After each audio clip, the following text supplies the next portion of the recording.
Hello and welcome to episode number 36 of Light the Eye, presented by the U of I Credit Union. I'm Scott Beatty.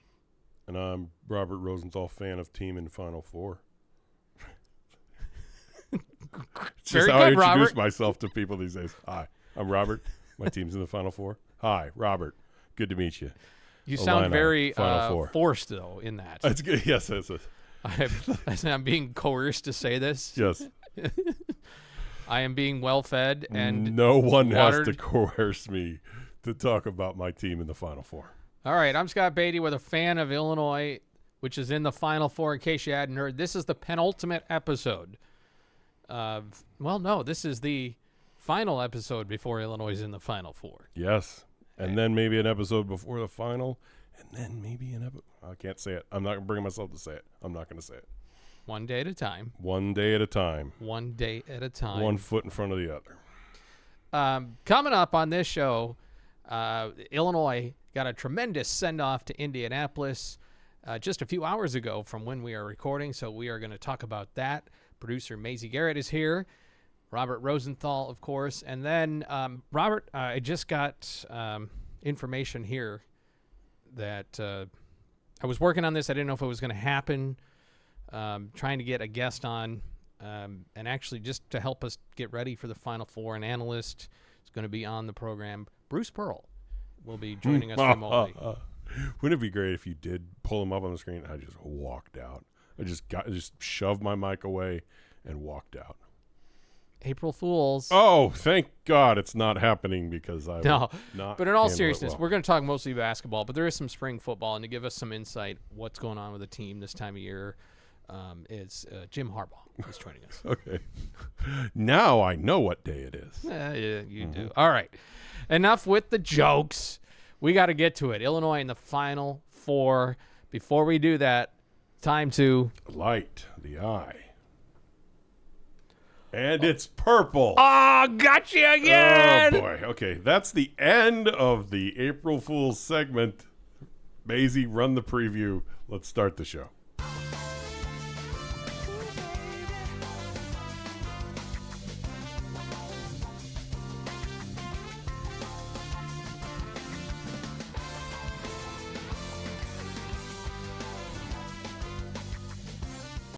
March is over. The light is orange. Yeah, I mean, it is April, right? We said Blue Eye March. We held the Blue Eye March. It's April. We go back to orange. We could go any color.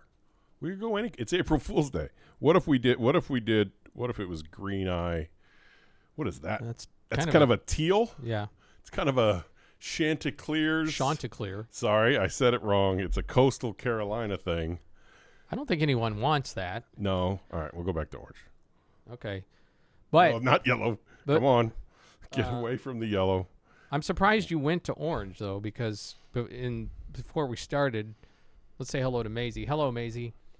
Hello to Maisie. You expressed some concern about changing from blue back to orange? Yeah, I am concerned about it. I'm very superstitious. I'm not superstitious. I'm a little stitious. Yeah. Well said. I took her joke. But can you tell I'm rewatching The Office right now? I can. But anyways, I am very superstitious, especially when it comes to sports. And I think now is not the right time to stray away from Blue March Eye. Mm-hmm. Okay, Blue Eye March. Let's think about that. Let's talk it out here. Well, first of all, this eye is starting to look yellow. Yes, you're right. Okay. And that's a lot like Iowa. Yes. Who we beat, so maybe we should have that as a joke to them. I think so we said Blue Eye March. We held a Blue Eye March. They didn't lose in the tournament, so there is that. But then it's not March anymore. So are we then jinxing if we are going to blue when it's not March? Was the blue the key to March, and then orange would be the key to April? I mean, really, the outcome on Friday night or on Saturday night depends on this conversation right now. So let's get it figured out. Maisie, you think go back to blue or stay orange? Personally, I'm an orange girl through and through, but we're out of March. I understand it, but I think we need to keep the Blue Eye March. That's my opinion. Okay. You guys can do whatever, but that's my input. What's your vote? I abstain. Okay. I really feel this has no bearing on the outcome this weekend. I'm gonna go with Maisie. We're going back to blue. Okay. There we go. Blue Eye March. Blue Eye April. Blue Eye Final Four. I think that's the right call, only because there's some people are going to be concerned. Yes. I think it's in deference. And also, people who only listen to the audio, the podcast version of this, have already tuned out of like, what are they talking about? Yeah. I don't care. Talk about the There's an hoopy eye ball. that we light. It can be any color you want. Yes. And we typically make it orange, except for March. It's been blue, and now it's April. Mm-hmm. It's But blue for this whole Illinois tournament still run. in the final. All right. I wonder what color we're wearing. What if we come out and we're in blue on Saturday night? Oh, yeah. What's your let's see. Illinois is the lower seed, so UConn will get to choose presumably UConn will be white, right? So then we would not go blue against that. We would go orange. Yeah, we'll go orange. Probably throwback the script orange. Yeah, I think we'll go That's script not throwback. orange. That's just script orange. Oh, that's a good point. The official 79 throwback are the whites, right? Yeah, but they have an orange version. Mm-hmm. But I don't think they wore that in 79. I don't know. What's 1979? That's when those jerseys were worn. Oh, yeah. That was but the- I think Flying Illini jersey. But I know 79 goes back Well, to all Flying right. Illini, they would go with the Fighting Illini, the block letters. So will they do that? Well, here's what I want. This is good. I need orange scripts on Saturday when we beat UConn. And then against Michigan. I don't care what Michigan wears. We have to have one of the Fighting Illini, one of the 89 throwbacks with Fighting Illini on the jersey has to be worn Monday night when we beat Michigan for the national title. Yeah. Okay. Now that we have the important matters settled. Yes. What color is the eye and what jersey we're wearing? Because those obviously determine the outcome of games. All right. Maisie, you and Robert were both just at the send-off from Bielefeld, the athletic administration building, where the buses rolled out with a police escort. But first, there was a little pep rally. Give us the tea, as the kids say. I don't think there's tea at a rally, Scott. You don't know what the tea is? You know what the tea is, right, Maisie? But isn't that like a rumor? Yeah. Hold on. Isn't tea like, I've got I heard that she was talking to her ex-boyfriend and that they might get back together. Isn't that tea? Yeah, tea I'd say is more like the gossip. Oh, I thought it was like short for details. Like See? the deets, but it's just tea. You know how old we are? We're so old. Explain it to us, Maisie.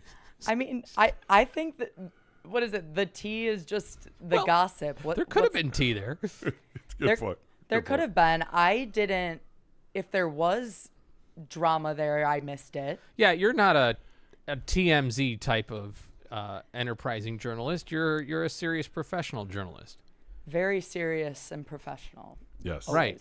Mm-hmm. That's right. She's going to be out in the real world looking for a real job in like 2 months here. She's already doing that. Look at that.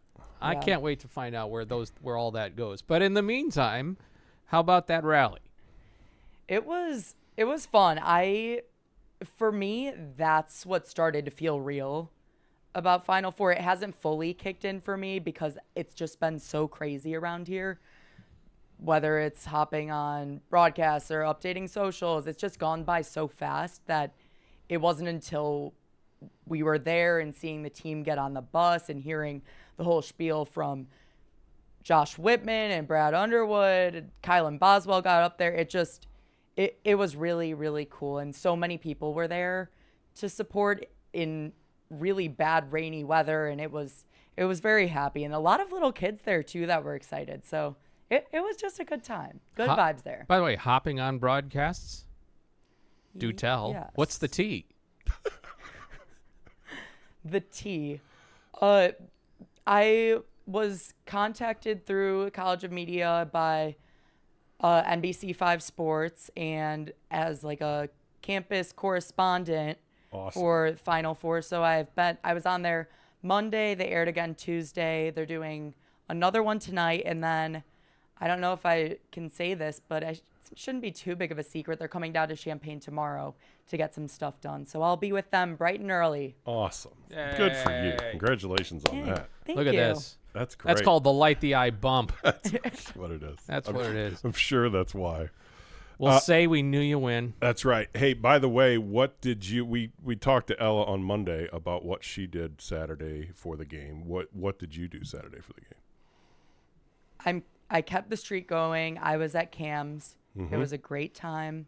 It was madness. We got there. We had to get there at noon when it opened so that you could even walk into the doors. So we were there for so long. My back is killing me. My knees were killing me. It was a long day, but it was so worth it. Well, when you get to be your age, the joints start to wear down. That's right. No, I joke that I have the body of a 90-year-old man. It's so bad.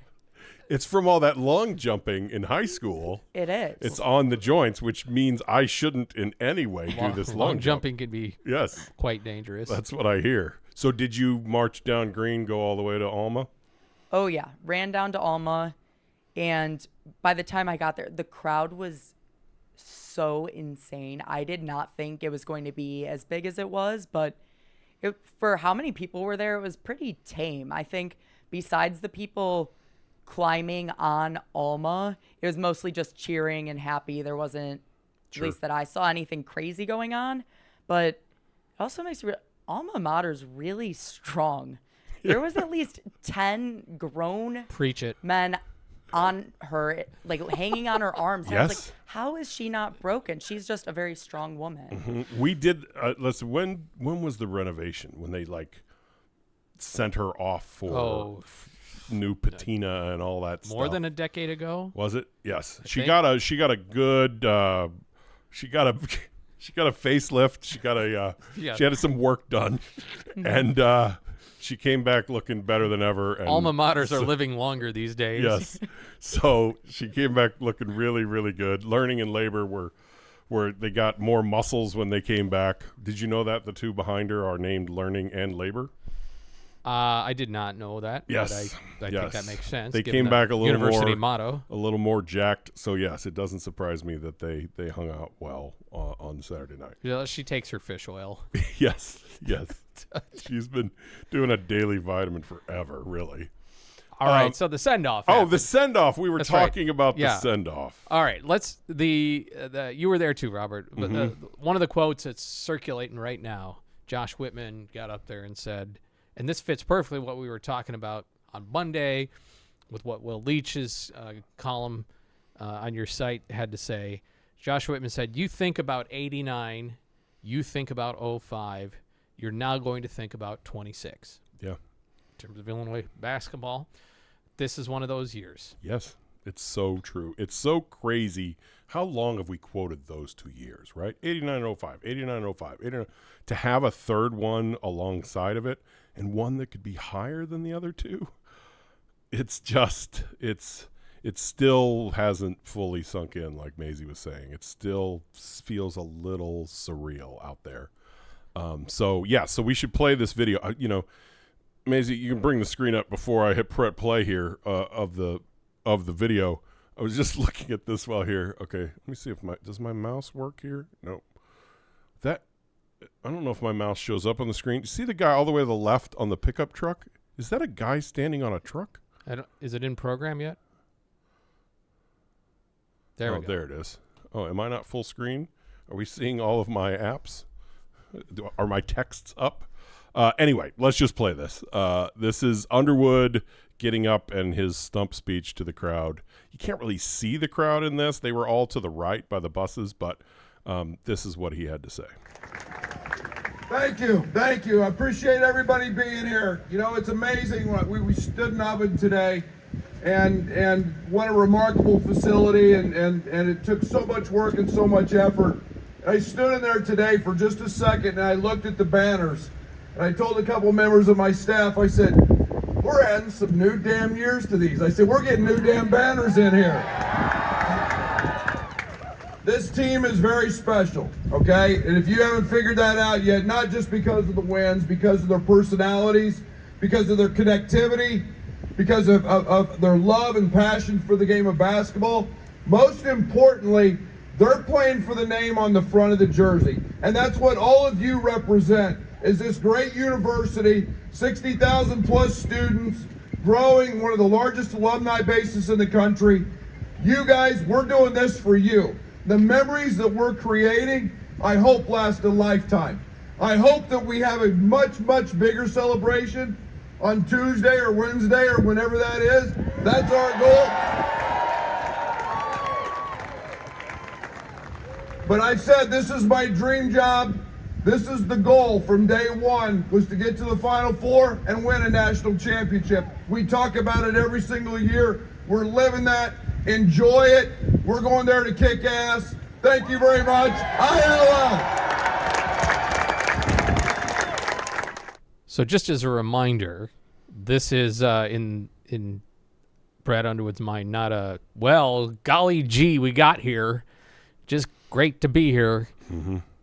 There is this whole, like, let's go win. He has an intention of what he wants to do in Indianapolis, yes. Replacing banners is probably not cheap, but I'm guessing the investment is worth the while. Yeah. I was trying to look through some of my photos of what the gym looks like and what they have on which, because they just redid it, obviously. The gyms remained. They expanded them and when they rebuilt everything in 2022 at Ubben. And, they expanded out, so there's a couple more, like a half court on the end of the gym. So they redid a bunch of the graphics on the existing gym at the time. So now I'm curious what it's going to look like in there. Because plus there'll be new things in the State Farm Center rafters. Yeah. Not only we know Keaton Wagler's name's going to go up, but we know there'll be a new Final Four banner, and there could be a national championship banner. Could be a new coach's name up there. It could be the biggest banner we've ever hung. Ever. In the history of the school. Okay, I need to take a deep breath. We have a few days till Saturday. All right, frame this Final Four. Would you frame the Final Four as our resident historian? Okay. Illinois went to a cluster of Final Fours at the end of the 1940s, early 1950s. They were very good. Not only was college basketball very different, but the national tournament was very different as well. So there's sort of, in my mind, two pockets, two sets of Final Fours. That's a very good way to frame it. Whiz Kids, and then 89, 05, and 26. So, yes. I think I just framed it. Let's move on. Yeah, you really did. You covered it. I think everyone also understands that 1951 was a bit of a different time than 2026. The 6 Final Fours were 49, 51, 52. So 3 in 4 years. Old Harry Combs teams. And then 89, then 05, and then this. And then, this season. The first 3 were surprisingly different setups for each individual 3-1. So it used to be, 39 was the first year of an actual, here's the tournament, who's going to win it. And then it still kept going, but obviously there was the war, and it was a bit of, so it kind of rebooted in the late 40s. In 49, to get to the Final Four, quote, was just win a game. 8 teams made the tournament, and it was basically all the teams that won these specific conferences, and there might have been like one wild card for an independent or something like that, but it was just 8 teams. So to make the Final Four, it was win a game. Then in 51 is when they went to 16 teams. So Illinois had to win 2 games to get to the Final Four. But in 51, that's when they would do 2 regionals, and the quote-unquote, the semifinals, the Final Four, was at the end of the regional, and then they would go to another location like a week later or a few days later. I think one time it was like the games were on Saturday and the title game was on Tuesday, and they would have to go to another location for a title game and a third-place game. So they used to play that third-place game. So it used to be until 51 that you'd get done with a regional, and then 2 teams would head off to the national championship, much like football does right now, and it's just 1 game. Then in 52, they changed, and that was the first year of the Final Four. It was still 16 teams, but they only played 2 games at the West Regional and the East Regional, and they took those 4 teams that had made the semifinals and took them. And since 52, that's when it's been a Final Four in one city and everything else. And as a reminder, TBS had not yet been created. No. I mean, I believe that A young Bill Raftery was on that call, though. No, yes, 51. I think it was 51. I don't have my notes in front of me. I believe it was 51 when we lost the semifinals at Kentucky on a last-second shot. Kentucky won, I think it was 74-72. They went on to win the title over K-State. That was I think they were playing in Madison Square Garden for the East Regional. Illinois against Kentucky was the final of the East Regional, which was really a Final Four game. And then I think it was in Williams Arena in Minneapolis is where Kentucky then took on Kansas State, who had won the West Regional kind of thing.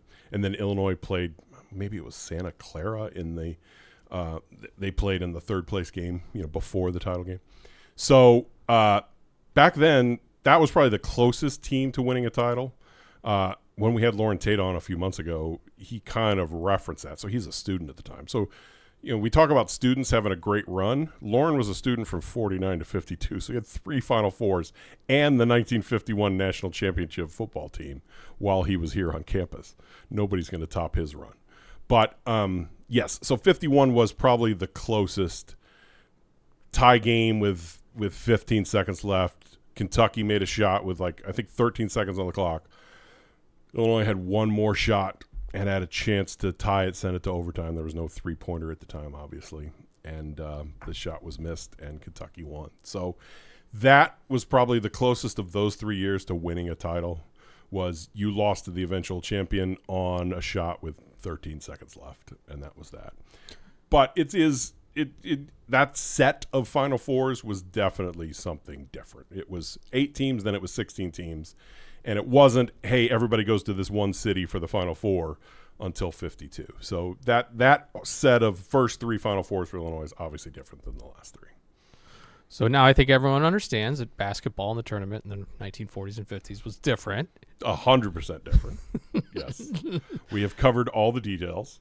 So, and then there was a 29-year drought for Illinois absent from the tournament. That changed in 1981. And then Lou Henson built the thing up to the Flying Illini in 89. Yes. So, I mean, I think most fans remember this, but younger fans won't. So the biggest thing about the 80s for Illini basketball was that just couldn't get over the Final Four hump. Played Kentucky in the Elite Eight in 84. That's the famous Dickie Beal traveled, but the refs didn't call it when Kentucky had a 2-point lead and the ball, and we were pressing, trying to get a steal, get the ball back, tie the game, send it to overtime. And you can watch the replay on YouTube right now. He took 3 steps with the ball.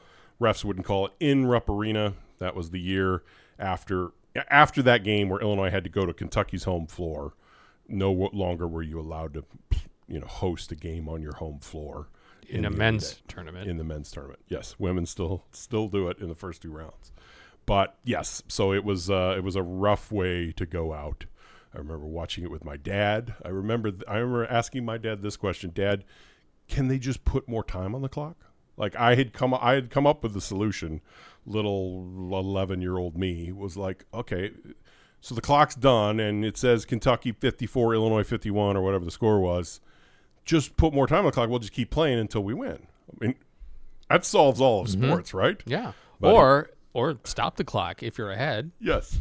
But my dad informed me that unfortunately it can't work like that, and we lost. But then, 85, 87, there's the first round loss to Austin Peay. 88, there's the miss your free throws and lose to Villanova. There were a lot of bad losses, and so by 89, it had reached this: can Henson get to the Final Four? And had a really good team, moved to number 1 in January. Then Kendall Gill broke a bone, and in the game where they moved to number 1, beating Georgia Tech at home, they lose Kendall Gill for a month and a half, lose 4 games in that month, I think. In that month and a half without Gill, ended up not winning the Big Ten because of Gill's injury. Got him back, went on a roll, got a 1 seed, and made it all to the Final Four, where something happened to a certain team from Ann Arbor that I don't want to talk about.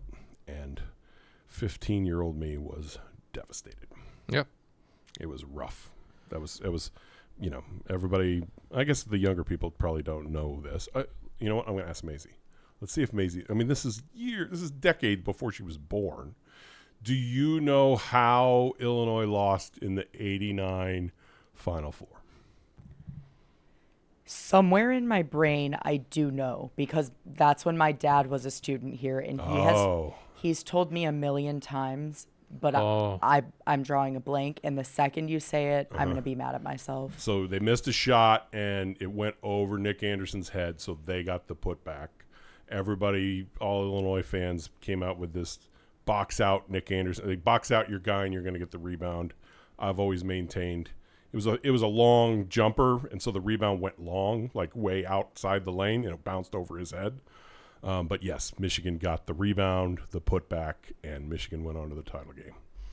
And I'm not going to lie, 15-year-old little Robert had tears in his eyes and cried. Makes sense. Yep. Yeah, my heart was broken, but I was set on coming here for school. Then Illinois was, though, poised to continue to be a very strong program, but as many know, and we've referenced a time or two, Illinois was turned in by Bruce Pearl for something that was never proven to be true, and might have kind of tried to entrap Deion Thomas, but nonetheless, Illinois was hit with some sanctions. Yep. Lack of institutional control. So it set things back a bit through the 90s, but it climbed back eventually with Lon Kruger. Got Illinois to Big Ten championships, into the tournament. Bill Self then had Illinois on the brink, back into the Elite Eight. Yep. Infamous loss to Arizona. Bill Self takes the Kansas job, maybe the one job you leave Illinois for at the time kind of thing.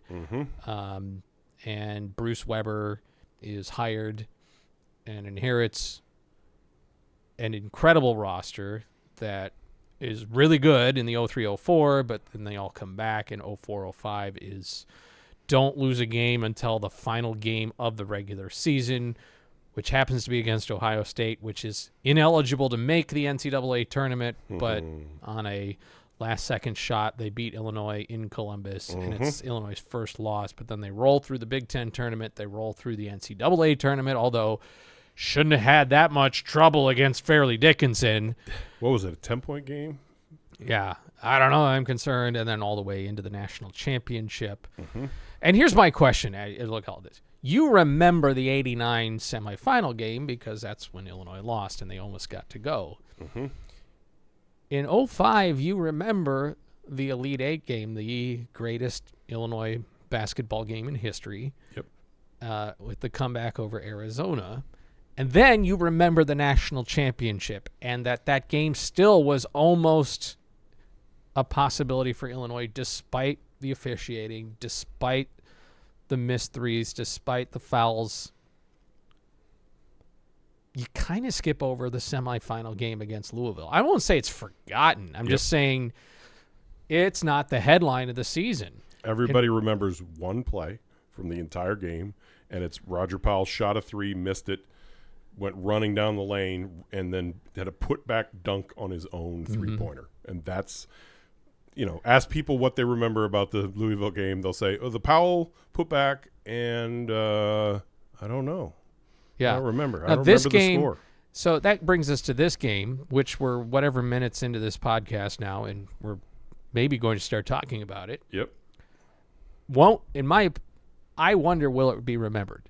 If Illinois wins, it'll be remembered, especially if there's some miraculous shot. But I think the more memorable moment might be you beat Iowa to get into the Final Four, and then whatever the result is on Monday night. Now, if you lose Saturday, that's where the end of the line was. But it's sort of this necessary step. You're right.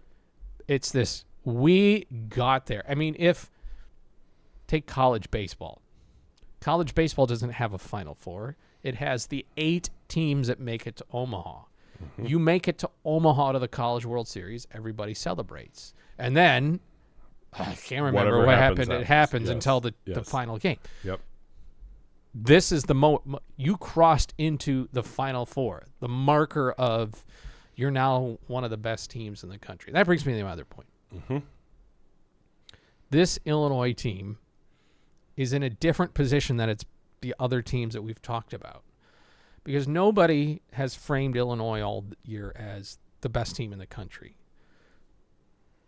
Capable, yes, that has been mentioned numerous times by anybody who paid attention from a national or local scene. Wow, great offense. The defense had to come along. Some things got shifted, but it's a team that is nearly impossible to stop. But it's a 3 seed, okay? The 89 team was regarded for a period of like, this may be the best team in the country. The 05 team was regarded as the best team in the country, and they lost in the national championship. The 21 team was in that conversation. Are you the best team in the country? Mm-hmm. This team has not been talked about that way, but it's not a plucky near Cinderella type run, because everyone saw, wow, look at the talent on this team and look what they can do. But I don't think anyone looks at Illinois as the best team amongst the Final Four. I agree. And to that point of why Illinois is the sleeper here, I would say 4 overtime losses and a buzzer beater. Exactly. In sense, like, just change a few little things in those games, and Illinois absolutely would be talked like that. Lose 5 of 5 games like that, and you're just not going to, you're with 8 losses, you're never going to be mentioned with the Arizonas and the Michigans. And right. so, yeah. But you're still looked but you're at still there. On paper, you're a favorite. Mm-hmm. I mean, on the betting lines, have you a favorite against UConn? Yep. And it's been talked about now, but the UConn game that Illinois played in Madison Square Garden on Black Friday, disregarded. Mm-hmm. It's not informative, I don't think, for either team. Agreed. On how this game will, I mean, maybe a little bit on personnel, but how Illinois was using Keaton Wagler is entirely different. Mihailo Petrovic had significant minutes in that game. Brandon Lee had 11 minutes in that game. And neither one of them are being used hardly at all at this point. Just so much is same for UConn. They've changed how they use guys. The problem with UConn is they've been there and they've done that. Maybe that works in Illinois' favor we've been there and we know what this is like, and maybe the want to isn't quite as intense.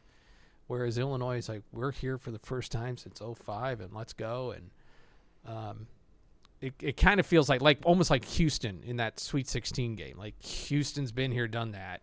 This is not the magical 26 year for the University of Houston. This was one of several in a row. And this is what you hope Illinois will have going forward. But right now, this is, like Whitman said, you're talking about 89, 05, and 26. Yeah, I'd say it's definitely – the feel is very different from those years. And I've been pondering in my head is that a good thing? Like, 89 was this – I think we can win a title. It's the Flying Illini, the battle to Seattle. 05 was, you've been number 1 in the polls since December 4th. It is national title or bust. And this one is, maybe with all the pressure off, maybe with everyone saying, well, obviously the national title game is the other semifinal, so UConn and Illinois are just playing a third place game kind of thing. Whoever wins Arizona's Michigan is just going to win the title. Maybe that's the perfect way to enter a Final Four, pretty close to your campus, where there's going to be more orange in the stands than any other color. I really do think, it does feel different and it does feel freer, and maybe that's what's necessary to, win that title. Think of there's that Syracuse team is really good in like 97, 98, lost in the title game to Kentucky. I think it was 98, 96. Anyway, Syracuse, Kentucky in the late 90s, and Syracuse lost, and then they came back in 03 and weren't exactly the the biggest favorite, but they had a freshman Carmelo Anthony and their current coach. The guy who just got the job was he was a freshman on that team, I think, and stormed their way to a title with the pressure off. So maybe that's what's been waiting all along to get this one title is, hey, just enter where everybody's talking about. Is it Michigan or is it Arizona? Is it Michigan or Arizona? And why not Illinois? Right, and I don't know if it's irony, but it's what Josh Whitman told the fan base. We talked last time about his commitment here to Brad Underwood, to this program, and vice versa, the mutual commitment.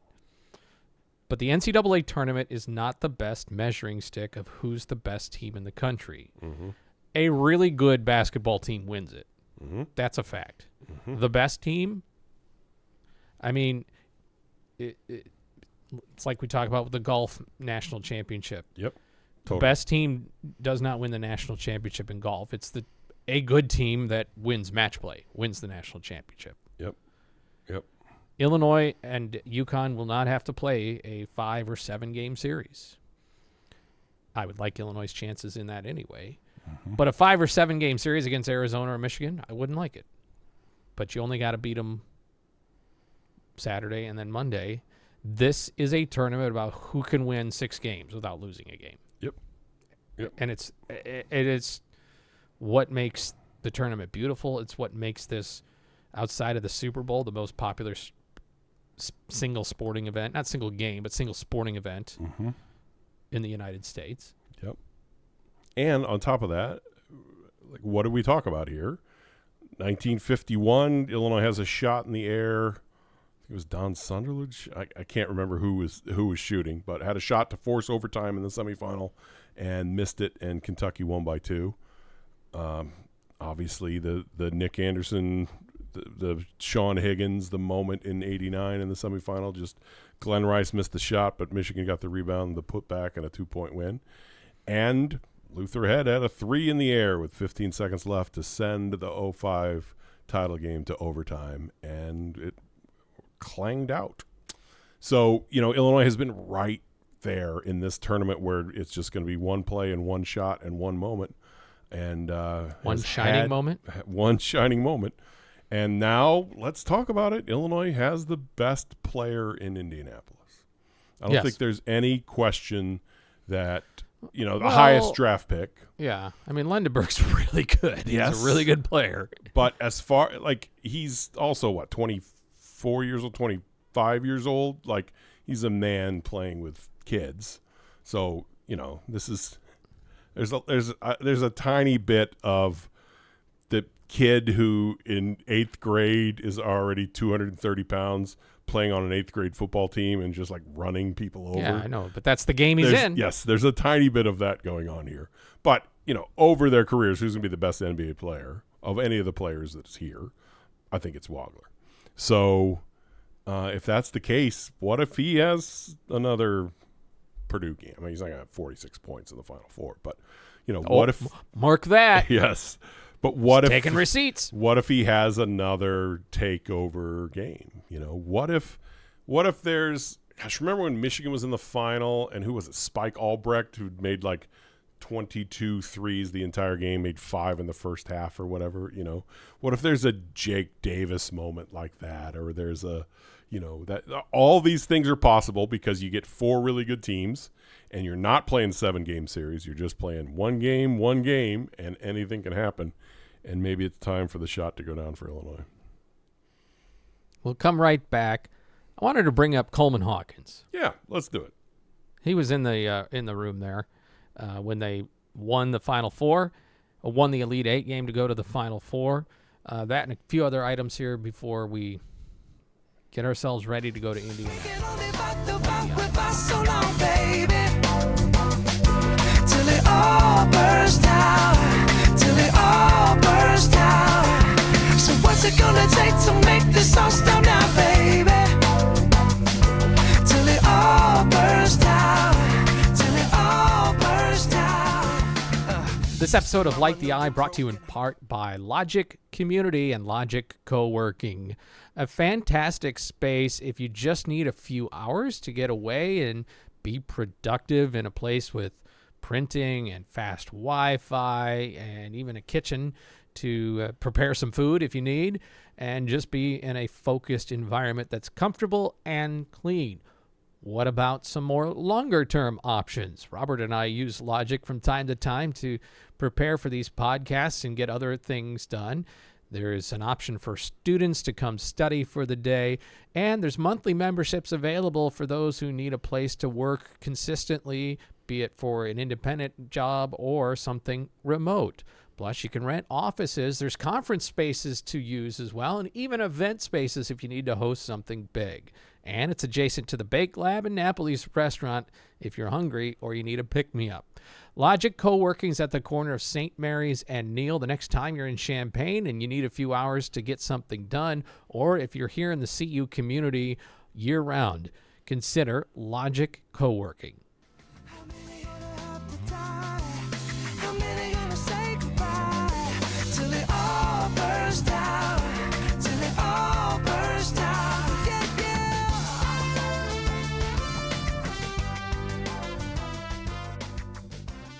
I am fascinated. I don't know about you. I'm always fascinated with stadiums and setups, arenas, baseball stadiums for sure. But that's another story.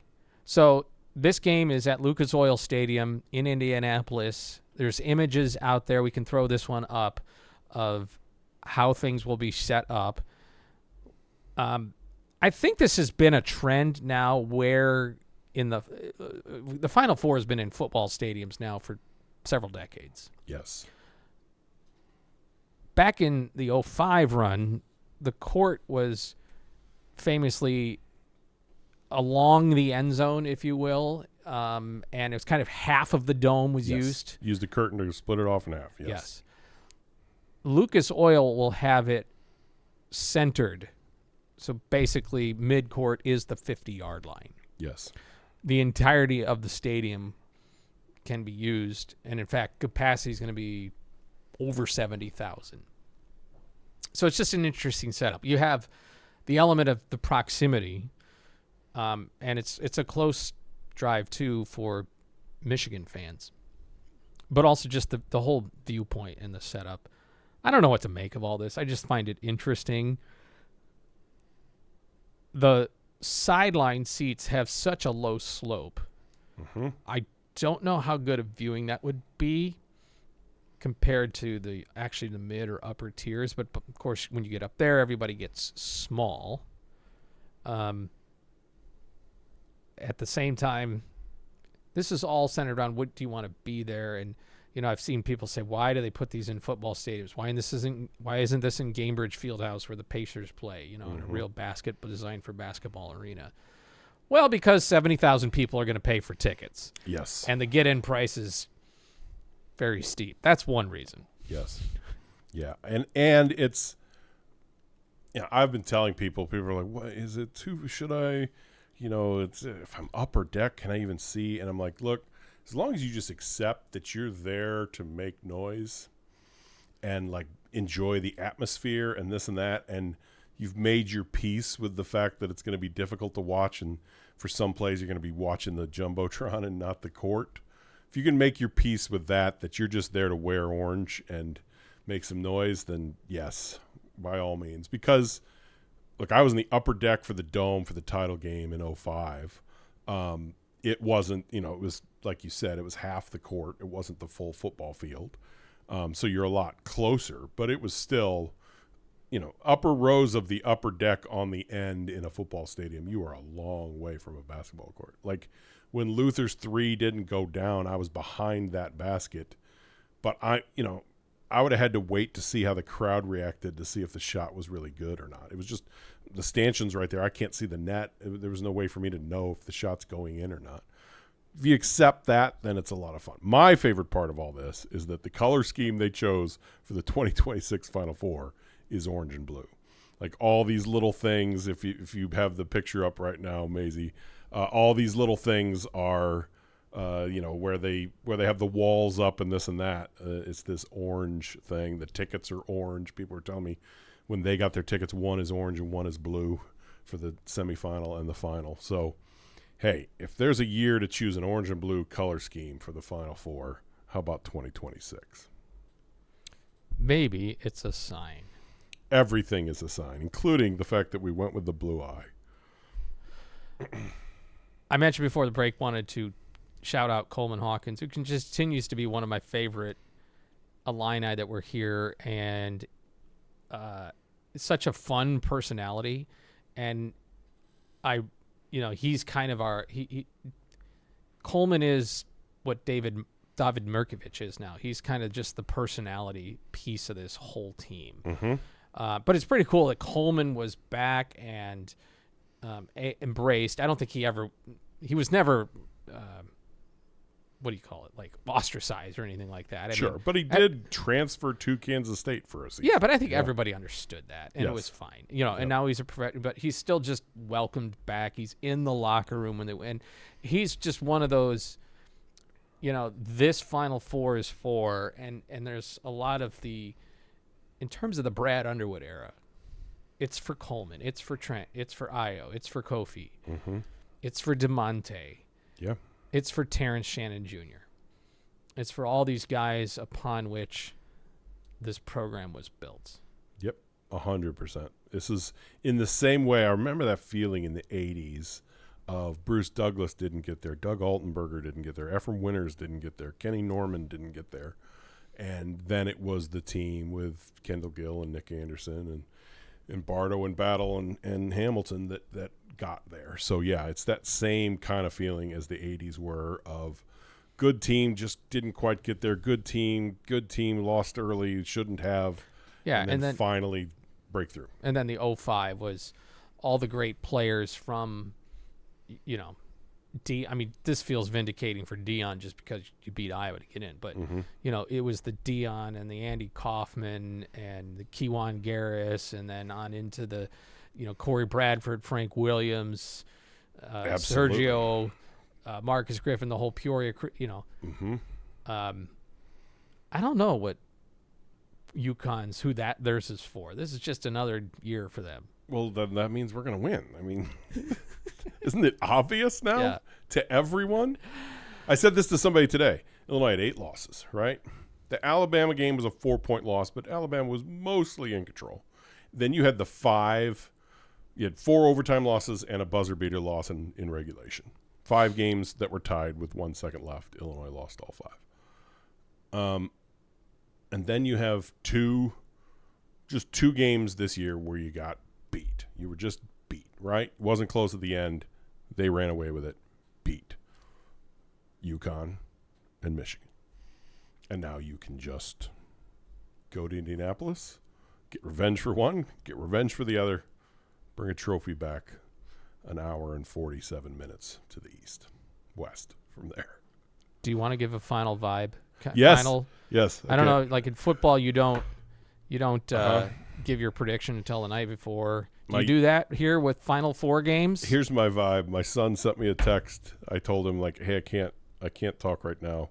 I can't talk right now. Scott and I are recording a podcast. I'll read the text. That's what I'm gonna do, and then we're gonna put up the image. Let's see here. I said can't this. He said, tell Scott he looks like Mr. Incredible's boss in the best way. We're going to put the image up here. What do you think? Are you feeling the vibes of Mr. Incredible's boss here? Okay, I see the put hair. Put your glasses on. Oh, here we go. My prescriptions are getting fixed, so I only have the cheaters. Yes. Okay. There we go. This is mainly for my mother and my sister. Okay, so this is for Maisie to go back and forth between this photo and that photo, this photo and that photo. I think I see it with the glasses. With the glasses, I do see it. I think he misread the text. I think he said he looks like Mr. Incredible. No, there's definitely says boss here. So Mr. Incredible's boss. Yes. See, this is all the more reason to sometimes watch the YouTube version so you can see these images. When I was in high school, I was told my hair looks like Rod Blagojevich's. So. Oh, I like that. Or if you hate it, then I hate it for you. But Either way, I like it. Not the first association you would like. But hey, as we said last week, I like me. My wife likes me. Mm-hmm. All right, we have to put a button. People have inquired. On Monday, they wanted to know what producer Ella was doing. She had the option to go to the game with her family or the option to stay on campus and take it all in with the brotherhood and sisterhood that exists here amongst the students. And then go tear down the alma mater. Yeah. Please, nobody tear down the alma mater. Thank you. So for all you wondering, Ella has confirmed she's going to go to the game on Saturday. No wrong choices. Yes. And And then actually, I think, interestingly enough, in the comments, people are very split on the whole thing. really? Okay. I had somebody come up to me today and say she should go to the game. Mm-hmm. You'll never. And then somebody else came and said, I regret not being. I went to the game in 2005, and I regret not being on campus. Yeah. I remember seeing the scenes in '89 of what it looked like on campus and just the videos of, students on Green Street and this and that when they made the Final Four. And I thought I'd have that experience in college. All right, Maisie, truth time. Do you feel conflicted? Because you're going to be there. You get to cover. You're credentialed. Mm-hmm. Yeah. Do you feel conflicted because it's a very cool professional opportunity, but this is your last go-around as a student? It is. It's a little bit conflicting for me. I'm going to the game. I decided that the second I got home that night, I filled out my media credential application because I feel like I have to be there. But it does sting a little bit that I can't be there with my friends, and if there is a win, not being able to run to Alma and celebrate with everybody. But I think it stings a little bit, but naturally I would be really upset if I had the opportunity to go to the game with a credential and I decided not to. Mm-hmm. Yeah, that makes sense. Good call. That makes sense. You will have a memory for a lifetime. Good, bad, no matter what happens. Yeah. I think you'll treasure the opportunity. I saw somebody did comment that they also felt that whole, like, I wish I was a student right now. Like, it's a very strong, I don't want to call it FOMO, but like, I watch those videos and I get mad at Bruce Pearl for taking away Illinois basketball. Like, if I could have been running up and down Green Street when I was a student, instead we had one first-round win over Long Beach State in the 93 tournament, the end. That's it, my entire 5 years. So, yeah, I'm jealous of what these students are getting. It looks like so much fun in the time of life when you just want to, like, run down a street and climb on a statue. I love that these students are getting to experience that. All right, next time we're together, we don't know for sure because a lot could happen between now and then. So we're going to play a little bit by ear with our Light the Eye through the Final Four weekend and the National Championship on Monday. But we will be very much looking forward to, no matter what, our next time we get together. I will say this, though, and I haven't said this to anybody. I'm making an announcement here. I am taking it with me. I'm taking this home right now, and I'm taking it with me. And if we win on Saturday night, somewhere in downtown Indy, I'm finding a place to light the eye. All right, so we're going to turn it off here, Mm-hmm. and maybe the next time this thing is lit up will be for Saturday night. For Saturday night, beating UConn and heading to the national title game. So, yes, the last time it's turned off before turning it on. Go ahead. Don't forget to like and subscribe. Thanks to producer Maisie Garrett. Thanks to our friends here at the Center for Innovation in Teaching and Learning at the University of Illinois inside the Armory. For Robert Rosenthal, I'm Scott Beatty. We'll talk to you next time we light